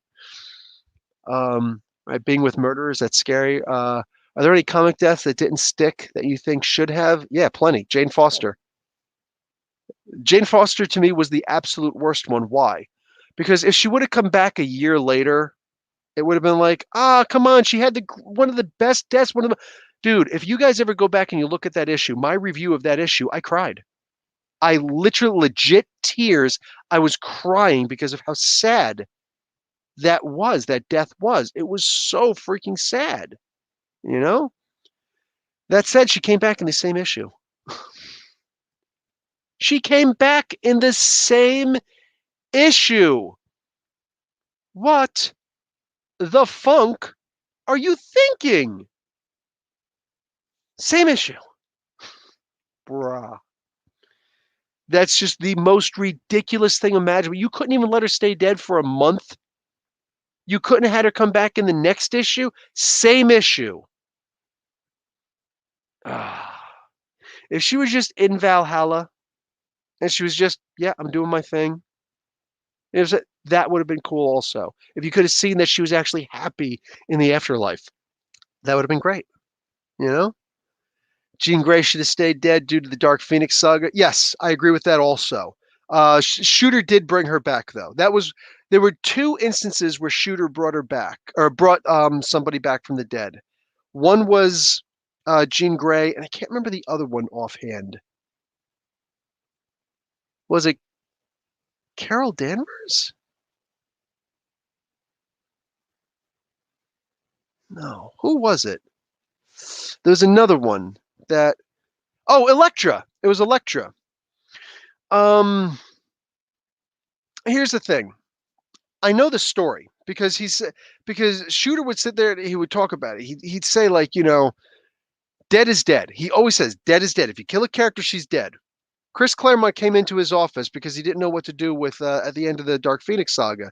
And Shooter's like, you got to do something. So you got to come up with something, and it's got to be good, right? It can't be I forget what it is that Claremont originally said he wanted to do. He's like, this is not going to work. And it wasn't just him. It was also Ann Nesenti, and it was Louise Simonson. Those two also sat down with him and said, no, your ending is not good. You got to do something that's going to stick, something that's amazing. So Claremont, being upset and reactionary, walked in the next day to Shooter's office and says, you know what? I'm just going to kill her. And he says, okay, done. And he's like, what? You can't kill her? He's like, oh, no. Not only can, first of all, I'm not going to kill her. You're going to kill her. And not only can she be killed, you are going to kill her. You said that's going to happen. We're going to stick to it. You got a deadline. Go and kill her now. And he's just like, and Nesenti and Simonson, they were like, yeah, it's true. It's true. Yeah, okay, let's do it. And it was one of the most beautiful, amazing stories ever. And dead is dead. It should stick. But Claremont came up to Shooter and said, I want to bring her back. And he's like, dead is dead. He's like, just hear me out. He's like, all right, I'll listen. And he talked, and he's like, all right, fine. Bring her back. Because he liked the way that he was bringing her back. Exact same thing with Frank Miller with Elektra. When Elektra was killed, dead is dead. But then he wanted to bring her back. And he goes up to Shooter and he says, I want to bring her back. He's like, dead is dead. He's like, okay, but listen. And he listened. He's like, all right, fine. You can bring her back that way. Right? Those were the two times that Shooter ever allowed dead to not be dead. I don't remember any other times. What's up, dude? Hey, how was the gym? And what do you do? Strength, cardio, bodybuilding? What do you do? Or just general exercise? So, like, I get it.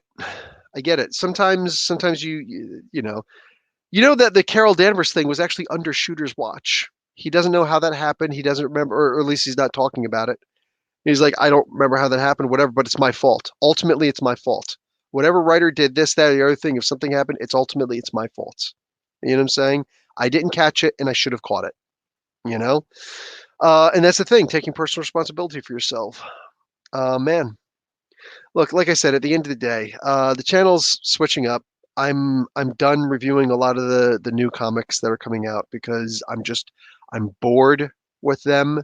They are pedantic, and I mean pedantic minded. They're not trying. They're really just not trying, and if they are, then it's sad.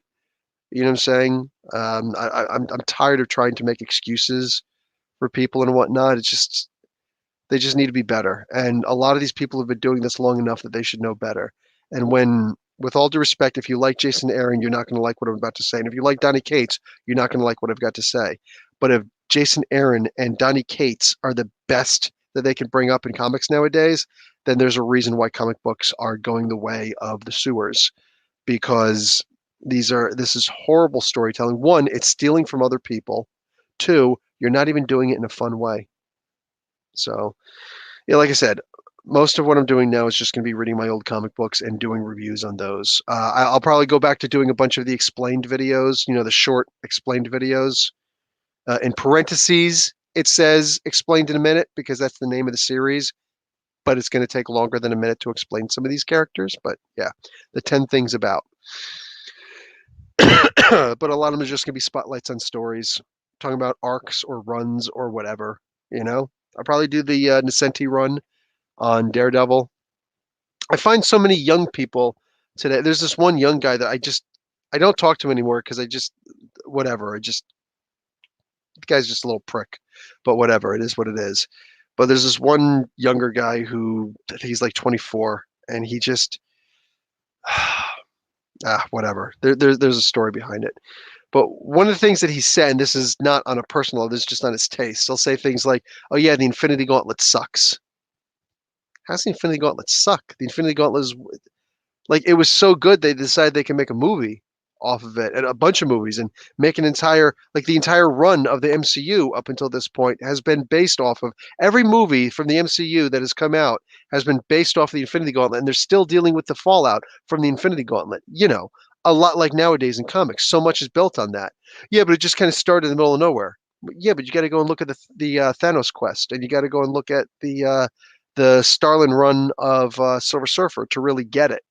You know, oh, I shouldn't have to go back and look at anything else. Like, okay, bro. First off, you're a child, and this is stuff where I'm just like, okay, we're just gonna have to agree to disagree with this.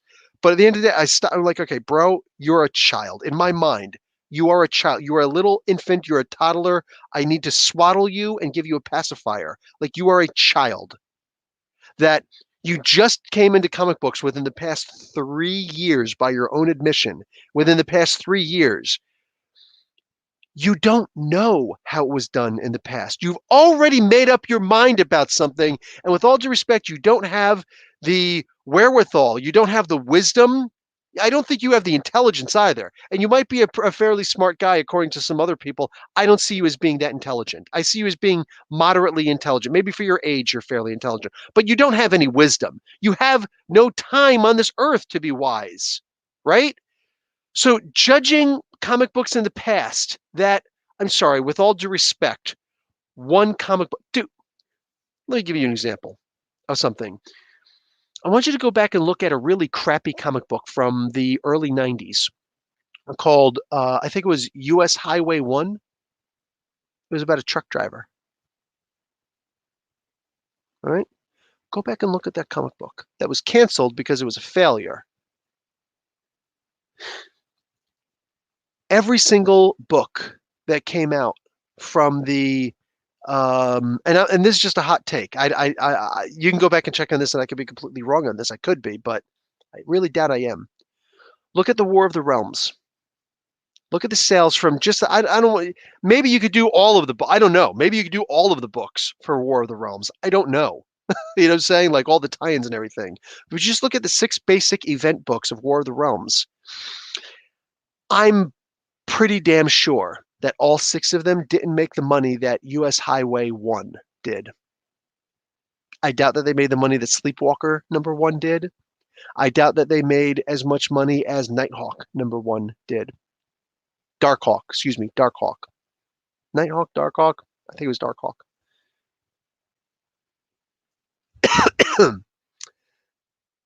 Yeah, so when I hear a child, a little child talking like that, his mind isn't even open to a discussion. He's already made up his mind. Infinity Gauntlet sucks because you can't just walk right into it.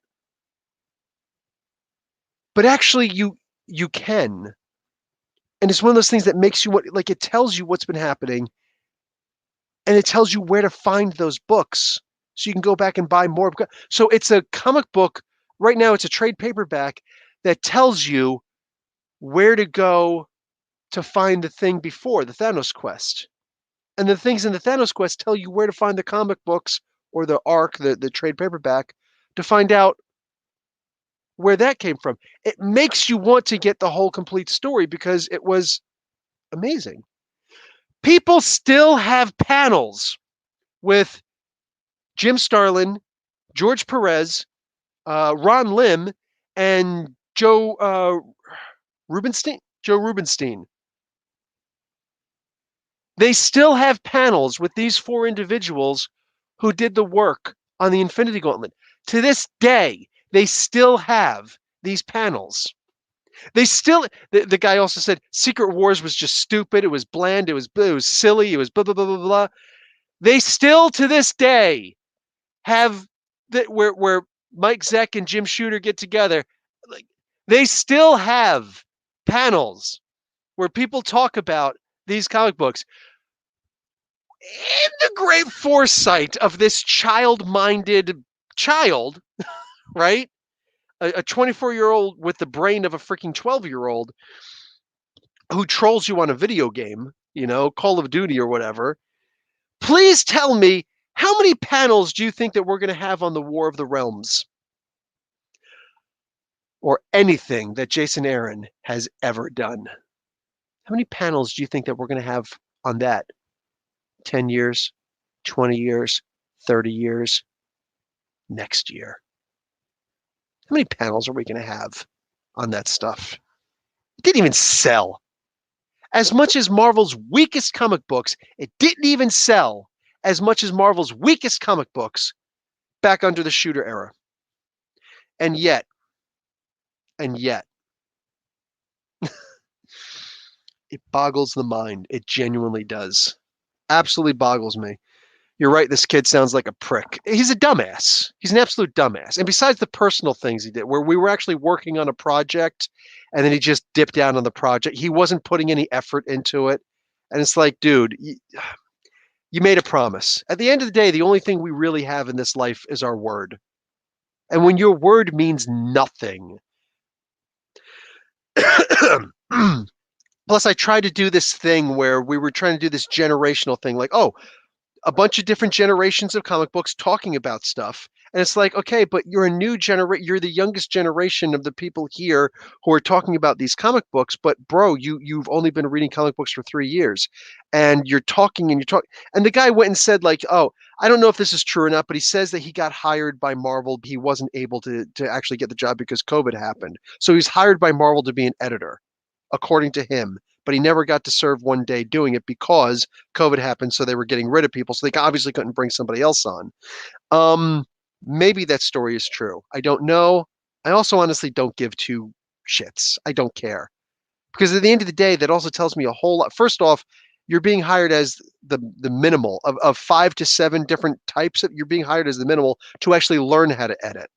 And talking like you know what you're talking about. Bro, you were hired on, like, that's like somebody who walks into, I was accepted into a karate class. Let's go back to karate class. I was accepted to go into a karate class. Cool. Have you ever done karate before? No. But you're allowed to go into, anybody can just, be brought on. So let's make it more fair. Being accepted to join the military. You have to, in order to be accepted into the military and make it past the first week, you have to pass a certain number of push-ups, a certain number of sit-ups, a certain speed on your run, right? If you can't pass those, you go into what's called fit camp, or at least back in the day, that's what they used to call it. We used to call it fat camp, but you used to go into fit. FIT, it actually stood for something. Fitness, implementation, training, whatever. You know what I'm saying? You have to get up to basic training military standards. And then you have to pass basic training in order to get into you have to pass basic training in order to become an actual soldier. If you're in basic training, you're not a soldier. Newsflash, you're not a soldier. You're in training to be a soldier. If you actually pass basic training, then you become a soldier, and now you're in your advanced individual training. Now you're considered a soldier, but the problem is you don't have your individual training yet. The PT gets harder. Like in order to here. Okay, to go through MEPS, you have to pass the basic fitness test, which means you have to be able to like land on your knee. You have to be in a standing position and then drop to your knees where we can actually hear a sound. And if you go, you don't get to join the military. You don't get to go to basic training. Okay? So there's that. So you're immediately disqualified from that. If you can land on your knees, then you go into the to basic training, but you don't get to go down range into basic yet. You're in what's called retention, right? If you're an infantry soldier, you go to Johnson Hall in Fort Leonard Wood, in Fort Fort Benning, Georgia, right? At least back in the day. I don't know about nowadays. And then you're there for 1 week for retention. You have to be able to pass 5 push-ups and I think 10 sit-ups, 8 to 10 sit-ups, and you have to be able to run like, I don't know, 2 or 3 city blocks within like 17 minutes, I think it is. Cool. If you could do that, now you go down range. Now you're in actual basic training. You have to be able to do, I think it's, how many push-ups is it? Jesus, it's not a lot. It's not a lot. It's like 32 push-ups, right? Like 42 or 46 sit-ups, whatever it is, and do the mile within like 13 to 15 minutes. I think it's 13 minutes, or 2 miles within 13 minutes. Okay, easy to, for me at least, easy to do.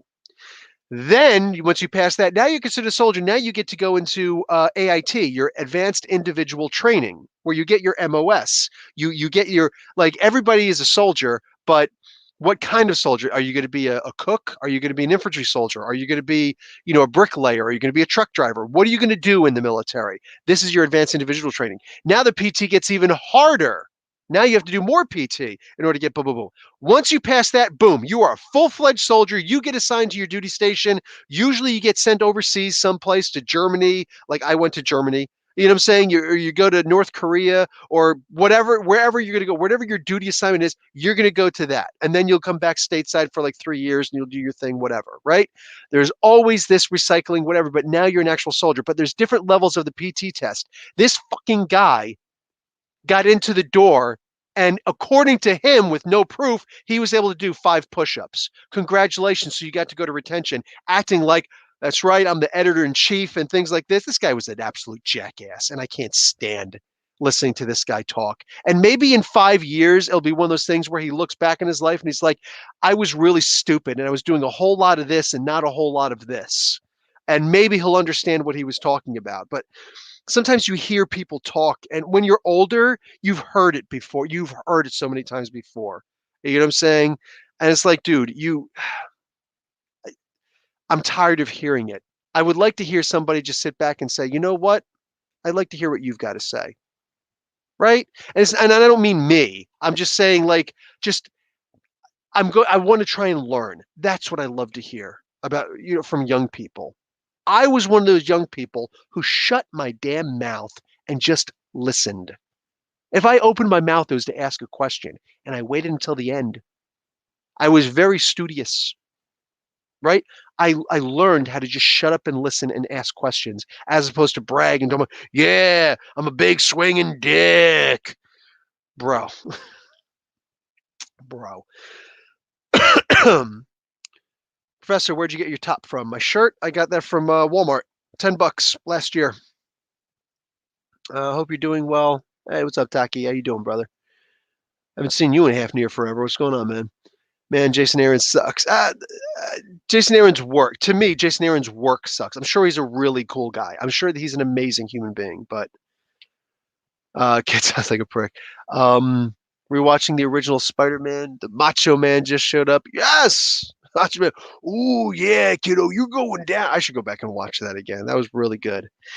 Anyways, I'm done, guys. Been talking for a while.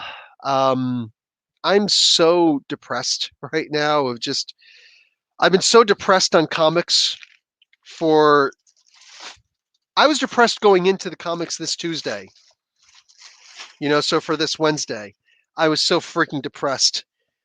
Like, just how I haven't been enjoying the vast majority of my comics. All of my reviews have just been, for the most part, negative because they're not good. The comics just aren't good. Again, if you're new to comic books, I'm sure they're good because they're just swiping stories from the past and they're replaying, who's not Andre 3000? Who's the other guy from Outcast? For his first album, Sir Lucius Lefty, whatever. Anyway, that first album, like, was amazing. And he has this one song, I think it's like the 3rd or 4th song on the album. Yo, DJ ain't no DJ, he just make that funky mixtape. Yo, DJ ain't no DJ, he just hit that instant replay. That's Marvel and DC nowadays. That's the big two right now. They're just making mixtapes. They're hitting instant replay on all of their old stories. And since they're trying to put their own spin on it, these are people who don't have the fundamentals to actually be good writers.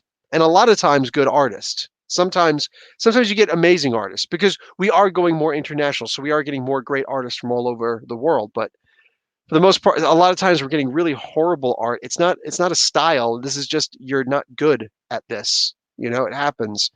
It's heartbreaking to see, man. Heartbreaking to see. A super sticker. What the hell is a super sticker? Okay, so apparently Sue-Ann found something on the channel that I didn't even know existed. Thank you for the $5, Sway. Hey, didn't you already do a super chat? Knock it off. This is you cheating. This is you cheating, okay? I don't even know what the hell a super sticker is. Where did you find that? Like the channel's monetized, so it's accepted to be able to take these things. But like you guys will notice, I don't even have a join button down on the bottom. You know what I'm saying? Like I don't do this for the money. So these are as honest as a review could possibly be, you know? But anyway, thank you, Sue-Ann. I appreciate it. That's where I'm going. I cried reading Dead Man Logan. I'm glad. George, I think that you're also younger though, right? Um, I think it dragged on too much. I don't think it had to be 12 issues. But here's the problem that I have with something like Dead Man Logan. This goes back to the idea that a trade paperback is how many issues?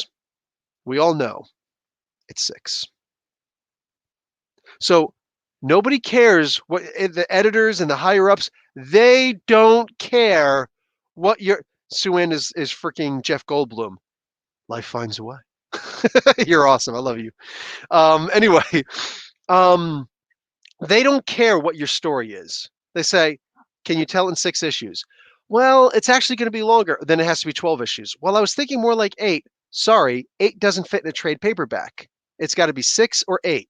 Or excuse me, 6 or 12. Because if it's 6, it's 1 trade paperback. If it's 12, then it's 2 trade paperbacks. But we sell based on the trade paperback, not on the floppies. Because they don't try. They don't try on the floppies, right? Well, my story is only 3 issues. Well, then you got to tell another story that's 3 issues long so we can put both of those stories into a single trade paperback. Because, hi, that's what they do. So that Dead Man Logan, think about it. The first 6 issues were this story. They were the Maestro story. The next 6 issues were this story. Actually, I think the Maestro story was the final 6, and the first 6 were, him getting up to the point where he goes to Forge. So it was 2. So Brisson, who did a great job, he still had to write them in the form of 2 trade paperbacks. He didn't have 2 trade paperbacks worth of story to tell, but he had to lengthen them. You could tell he could have done that whole story in like 6 to 8 issues, or 8, whatever, 7 to 8 issues, something like that. It didn't have to be that long. But they're like, no. Sorry, we need it in a trade paperback format. So 6 issues or 12 issues, or would you like to go to 18? That's one of the reasons why the giant size books come out sometimes. Hickman puts out these giant size books. How many of them did he put out? Exactly enough to fit into a trade paperback. So they can make the giant size X-Men trade paperback. Get it? If you do only 5 issues of it's like, no, I'm sticking to my guns. I have to do only 5 issues. Like, okay, then you got to do another side story. You got to do a one shot. You got to do a giant size issue. You got to do an annual. You got to do something else because we have to be able to fit it all into boom, boom, boom, boom, boom. That's what they do. So this way, like, dude, I don't want my stories to be longer than they have to be. I don't want my short stories to be shorter than they have to be, right? If you have 6 issues to tell me, then tell me the story. Awesome. But if you've got 8, don't try and cram it into 6 or lengthen it into 12. But unfortunately, Marvel makes it so you have to do that, and DC also. Spencer Spider-Man is enjoyable right now. King of Goldfish says, I know you agree. I do. And I'd love to see Tom Taylor or Zardosky get some time on the main title. I don't know if he wants to take a break, but I don't really want to take a break. I want the continuous storytelling to keep going. Since you didn't know, I win. Of course you win, Sue-Ann. Jeez. No fair, you rich Canadians. Wait, we're rich? Oh, freaking Sue-Ann. Tourist. I'm 16. Welcome to the channel, Tourist. I'm 16, so I haven't read every comic book, but my favorite that I read is Whatever Happened to the Cape Crusader. Okay, that's the Neil Gaiman. It was beautiful storytelling. I think that was 2 issues, right? Really beautiful story based on Goodnight Moon, right? Really great storytelling. Gaiman has this incredible ability to do stuff. Hold on a second, though. I got more on that. I like Forever Evil, Crime Syndicate, and the Dark Phoenix Saga. Oh, so you like some old stuff, too. Nice. So let me tell you about Neil Gaiman. Neil Gaiman is this guy who he's got these classes that he teaches you how to write. Here's what I'm going to recommend. Don't take those classes. It's not because he's a bad writer. He's an amazing writer. The problem is he's an instinctual writer. I'm going to give you an example. I am an instinctual teacher. Okay. I talk a whole lot about the different things that I do and how I teach and blah, blah, blah, blah, blah. But how do I get the kids to sit down and listen to me? Because I don't care if it's an adult. Teaching adults is for the most part easy. They're going to ask you more and they're going to expect more of you. But kids, they just want to be entertained. They want to not be bored and they want to like you. They want to think that you agree with them or understand them. They want to feel validated, right? When I used to teach a third grade in Saudi Arabia, that was the first time I ever had a steady teaching gig, as opposed to, like doing volunteer stuff or supply teaching. In Canada, it's called supply teaching. It's called substitute teaching in America, right? So I would just be a teacher, and people used to always ask. People used to call meetings and be like, Bill, could you maybe speak for a little while because like we want to know, like you. We get people who, they're teaching the classes and the kids don't listen to them. They're throwing things, they're eating, they're not paying attention. They don't like them. But the kids love you. So if you could, give us, how some teaching, how do you do it? I couldn't do it. Guys, I swear to God, for the life of me, I couldn't do it. This is not bragging by any means. If I was bragging, I'd be like, well, I sat there and I schooled them. And I told them about how I literally walked up and was like, I don't know. I don't know. Maybe if I sat in your classes and saw what you were doing, maybe I would know. I don't know, but I don't know. I'm scared to death every time I stand up there in front of these kids because I think they're going to see right through me. I'm just some old guy who doesn't get it and whatnot. But for some reason, the kids like me, and I don't know why. And there's other teachers who actually learned, and maybe a lot of times their kids didn't like them so much, but they were at least properly trained how to be a teacher, right? So they would go off and they'd be able to watch me and be like, well, it's one of the reasons why is because he relates to his kids really well. He talks to them, he hangs out with them. Also, they feel safe, they feel protected. I do like a sports thing. Dude, I played sports a lot in high school and younger grades too, but I played sports a lot. You know what I'm saying? So I get the team mentality. Go team go. Our team rules. Dude, my third grade, we were 3A. 3A. We were the smart third grade class, right? There was 3B. That was well, they're not as big. If you do really well in this class, maybe we'll bump you up to like 4A next year. We didn't, and then once you got to I think the fourth grade, that's when you start having C also. So the really remedial kids, and then the average kids in B, and the great kids in A, right? By great, I mean the really smart kids. Anyway, so we would separate them into those categories. And I taught 3A. I had the smartest freaking kids, But I also took a dumb kid. A dumb kid. So it sounds mean, but like I'm very forward. I'm very forward, very plain talk. That's one of the things that they say that they liked about me also, is that I was very, straight talk, It's a dumb kid, all right? He wasn't doing great in class. But I took him out of 3B. I asked the teacher, Mr. Mark, I was like, can I take this kid? And he's like, he's the biggest trouble kid in the class. I was like, I think that he would do well in my class. Can I bring him in? Kid wound up being really smart. He wound up being really smart and doing really well. I don't know why I knew this. I kind of do, but I really don't. I could try to explain it, but I'd be fumbling over it, right? Because what I do teaching, it just feels so instinctual. 3A is the best, and 3A can kick anybody's butt anywhere. If we're going out, we're playing soccer, football outside of the United States and Canada. If we're playing soccer someplace, it's like, brah, we're the best team.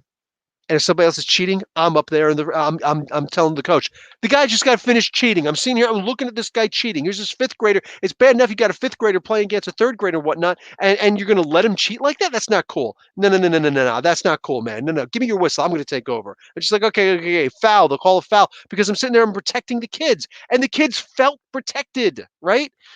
But it's just one of those things where it's like, I can't tell you all the reasons why. I can't even tell you half the reasons why the kids loved me. And as soon as I would leave the class and the next teacher would come in to teach them like Quran studies or teach them their Arabic classes or whatever, right? Because this was in Saudi Arabia. They would right away, they wouldn't listen, they wouldn't whatever. You know, they hated the teacher. They went to gym, they wouldn't listen. They were unruly. You know, gym classes and whatnot, art classes, they were unruly. All the different classes they did, they were unruly. But with math, science, social studies, I eventually had to start teaching them computers because the computer teacher was like, I can't teach a lot of these classes anymore. He actually wound up quitting. He wound up quitting the school and went back to Chicago. He couldn't take it anymore. You know what I'm saying? So we all had to teach our own computer classes, and they added mechatronics, which is basically just Legos. You know what I'm saying? You make a Lego thing and then you have them follow it also, and you make a design. You see, okay, do this now, do something else like this, and let's see what you can do with the Legos. And like they had the robotic parts, you know, with the batteries and you'd have to make moving things. And it's like, can they follow these directions and actually make these Lego creations and whatnot? Boom, it was a beautiful thing. It had its own curriculum and everything. I didn't have to write that curriculum. I had to write the English, science, and math curriculums. But I taught all these classes to my kids. These are the hard classes, not the fun classes. But the kids were great for me. The kids were great. All 3 years that I taught, all three, and there was always this big thing, like, hey, Mr. William is the best teacher. He's the best teacher. You be good for this teacher because he's the best. They'd get in and they'd be respectful at first, and after a while, they were respectful at first because they don't want to get beaten up by the older class. Then they're respectful because they're like, this is the best teacher. Why was I the best teacher? I don't know. It's instinctual. So I can't teach what I know. Same thing with Neil Gaiman. Neil Gaiman is just this instinctual writer that he gets it. He just naturally gets storytelling. And it's like, wow. Wow. But can he teach it? Nah. I've seen some of his teaching stuff. He sucks. He sucks at teaching. He doesn't know. Well, he's basically just saying, well, basically write like me. Everything that he does, you see how I write such and such? Practice doing what I do with like Blueberry Girl. He would talk about Blueberry Girl a lot. The poem that he did for Tori Amos, saying for her daughter when her daughter was born. Beautiful poem. Go and listen to it. Watch the animation. You'll cry. It's beautiful. This is the tale of a Blueberry Girl. It's also done in his voice, so it's even better. You know what I'm saying? Absolutely gorgeous. Like you'll cry. It's so beautiful. But like at the end of the day, like he's actually talking about prostitutes at some point in there, and it's still a beautiful freaking poem. But anyway, like he doesn't understand why he's so good. So he's just basically saying at the end of the day, write like me. So what do I do? Walk in there, like, yeah, everybody just come and just have an observation classroom, and with the windows, the one-way mirrors, and you can watch me teaching and just do what I do. Like that's just baloney. You know what I'm saying? Anyway, let's so I want to get out of here. I've been doing this for a long time. Scott Snyder should do the question. Yeah, he'd probably be good at it. Can you please tell me how powerful are Surtur and Ymir? Ymir is super powerful, not as powerful as Surtur just because, but they are still. Surtur is just like, dude, understand the story of Beta Ray Bill to understand how powerful Surtur is, or you know what? Just read the Twilight Saga, the Walter Simonson run on Thor to understand how powerful Surtur is. Done. Way better than I could possibly explain it. Like he is this guy who is so powerful that Odin and his two brothers, Vili and V, had to sacrifice their lives and give Odin his life force. That's where the Odin force originally came from. That's what the Odin force actually is. So like that's the power of three greater Asgardian original founding gods. It's ridiculously powerful. And that's what he had to do, and he still wasn't able to stand up to Surtur by himself. He still needed the Odin sword to go against the Twilight, so the Sword of Twilight, right? The cask of endless winters, and all the just amazing stories. And you'll see, like he's ridiculously powerful. Ymir is just the firstborn, and that's where Bor and all these other powerful original gods came from. He is ridiculously powerful, but he's never had one of those powerful storylines like Surtur has. So, yeah. Hey, Professor Bill, I'm thinking of buying New Avengers Volume 1. What do you feel about the run? Just saying New Avengers Volume 1, I don't remember it that well. You have to tell me, like, who was in the team, who did the writing, so I know, like, what happened in there. I want to read James Robinson's Starman. It's going way back, dude. But most trades seem to be out of print. Try and find it online, brother. It's there. Good night, everyone. It's almost 3. Yeah, you're in Britain. You're probably already gone. Good night, Sabah. If you come back and see this later. And that's everybody. Oh, yay. Wow, it's all of a sudden I'm at the end of the freaking thing. Yay, yay me. So anyway, yeah, this was a long one. This was 2 hours of me just basically complaining, but critically complaining. Anyway, yeah, I'm gonna wrap this up. I'm probably gonna go get something to eat. I'm hungry, but I'm not hungry. Shouldn't eat. If that's the case, I shouldn't eat, right? We'll see. Anyways, guys, I'll talk to all you later. Love and peace. Thanks for hanging out with me, and I will talk to you later. I'll probably still do Carlos's thing, probably. Yeah, it is what it is. Adds more chat. Oh, Brian Michael Bendis, New Avengers. I think Spider-Man. I remember that one. Was that Breakout? Was that the Breakout one? That was actually really good. I liked that in the beginning, the first arc.